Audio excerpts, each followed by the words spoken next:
Hi friends, ಎಲ್ಲರಿಗೂ ನಮಸ್ಕಾರ. ನಾನಿವತ್ತು ವೆಜಿಟೇಬಲ್ ಪಲಾವ್ನ ಮಾಡಿ ತೋರಿಸ್ತಾ ಇದ್ದೀನಿ.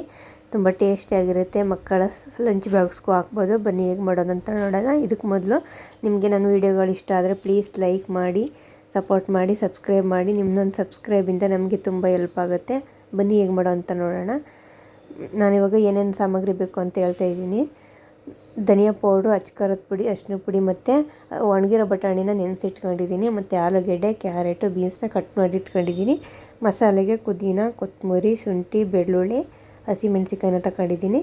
ಇದು ಮಸಾಲೆ ಪದಾರ್ಥಗಳು: ಚಕ್ಕೆ, ಲವಂಗ, ಏಲಕ್ಕಿ, ಸೋಂಪು, ಮರಾಠಿ ಮೊಗ್ಗು, ಪಲಾವ್ ಎಲೆ ತಗೊಂಡಿದ್ದೀನಿ. ಮತ್ತು ಟೊಮೊಟೊನ ಕಟ್ ಮಾಡಿ ಇಟ್ಕೊಂಡಿದ್ದೀನಿ. ಈರುಳ್ಳಿನ ಕಟ್ ಮಾಡಿ ಇಟ್ಕೊಂಡಿದ್ದೀನಿ. ಮತ್ತು ಅಕ್ಕಿ ತಗೊಂಡಿದ್ದೀನಿ. ಅಕ್ಕಿನ ಇವಾಗ ನೆನೆಸ್ಕೊಳ್ತೀನಿ.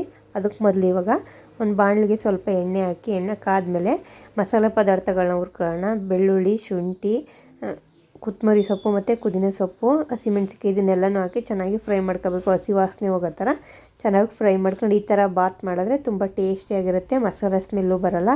ಇದನ್ನೀಗ ಫ್ರೈ ಮಾಡಿ ನಾನು ಸೈಡ್ಗೆ ಎತ್ತಿಟ್ಕೊತಾ ಇದ್ದೀನಿ. ಇದು ಬಿಸಿ ಆರಿದ್ಮೇಲೆ ಮಿಕ್ಸಿಗೆ ಹಾಕೋಬೇಕು. ಮಿಕ್ಸಿಗೆ ಹಾಕಿ ರುಬ್ಕೋಬೇಕು. ನೆಕ್ಸ್ಟು ಒಂದು ಕುಕ್ಕರ್ಗೆ ಸ್ವಲ್ಪ ಎಣ್ಣೆ ಮತ್ತು 2 ಸ್ಪೂನ್ ತುಪ್ಪನ ಹಾಕಿ ಬಿಸಿ ಮಾಡ್ಕೊಂಡು ಇದಕ್ಕೆ ಮಸಾಲೆ ಪದಾರ್ಥ ಹಾಕತ್ತಾಯಿದ್ದೀನಿ. ಚಕ್ಕೆ, ಲವಂಗ, ಏಲಕ್ಕಿ, ಸೋಂಪು, ಪಲಾವ್ ಎಲೆ ಹಾಕತ್ತಾಯಿದ್ದೀನಿ. ಇದ್ರ ಜೊತೆಗೆ ಕಟ್ ಮಾಡಿರೋಂಥ ಈರುಳ್ಳಿನ ಹಾಕಿ ಚೆನ್ನಾಗಿ ಫ್ರೈ ಮಾಡ್ಕೋಬೇಕು. ಹಸಿ ವಾಸನೆ ಹೋಗೋ ಥರ ಚೆನ್ನಾಗಿ ಫ್ರೈ ಮಾಡ್ಕೋಬೇಕು ಇದನ್ನು.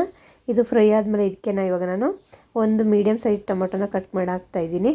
ಇದನ್ನು ಅಷ್ಟೇ ಚೆನ್ನಾಗಿ ಫ್ರೈ ಮಾಡ್ಕೊಂಡು ಟೊಮೊಟೊ ಸಾಫ್ಟ್ ಆಗೋ ಥರ ಫ್ರೈ ಮಾಡ್ಕೊಂಡು ಇದಕ್ಕೆ ಇವಾಗ ನಾನು ಕಟ್ ಮಾಡಿ ಎತ್ತಿಟ್ಕೊಂಡಿರೋ ಆಲೂಗೆಡ್ಡೆ, ಕ್ಯಾರೆಟು, ಬೀನ್ಸು ಮತ್ತು ಬಟಾಣಿ ನೆನೆಸ್ಕೊಂಡಿದ್ದೀನಿ. ಒಂದು ನೈಟ್ ನೆನೆಸ್ಕೊಂಡಿದ್ದೀನಿ ಬಟಾಣಿನ. ಇದನ್ನು ಹಾಕಿ ಮಿಕ್ಸ್ ಮಾಡಿ ಇದಕ್ಕೆ ರುಚಿಗೆ ತಕ್ಕಷ್ಟು ಉಪ್ಪನ್ನ ಹಾಕಿ ಮಿಕ್ಸ್ ಮಾಡಿ ಫ್ರೈ ಮಾಡಬೇಕು. ಇದೆಲ್ಲ ಫ್ರೈ ಆದಮೇಲೆ ಇದಕ್ಕೆ ಇವಾಗ ನಾವು ರುಬ್ಕೊಂಡಿರೋ ಅಂಥ ಮಸಾಲೆನ ಹಾಕ್ತಾಯಿದ್ದೀನಿ. ನಾವೇನು ಆವಾಗಲೇ ಹುರಿದು ಫ್ರೈ ಮಾಡಿಟ್ಟಿರೋ ಆ ಮಸಾಲೆನ ರುಬ್ಬಿ ಹಾಕ್ತಾಯಿದ್ದೀನಿ.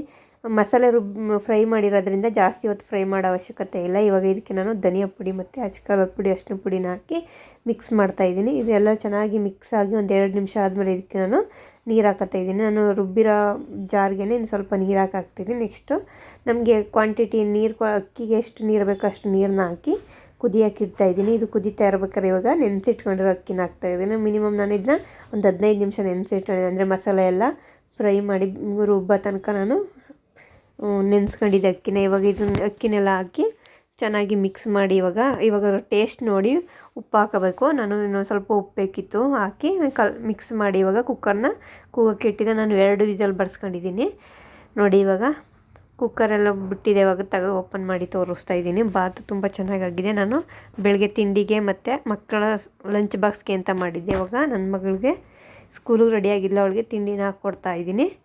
ಅವಳಿಗೂ ಇಷ್ಟ ಆಯಿತು ಟೇಸ್ಟು. ಒಂದ್ಸಲ ಟ್ರೈ ಮಾಡಿ. ಮಸಾಲೆನ ಫ್ರೈ ಮಾಡಿ ಬಾತ್ ಮಾಡೋದ್ರಿಂದ ತುಂಬ ಟೇಸ್ಟಿಯಾಗಿರುತ್ತೆ. ಪ್ಲೀಸ್ ಇಷ್ಟ ಆದರೆ ಲೈಕ್ ಮಾಡಿ, ಶೇರ್ ಮಾಡಿ, ಕಮೆಂಟ್ಸ್ ಮಾಡಿ.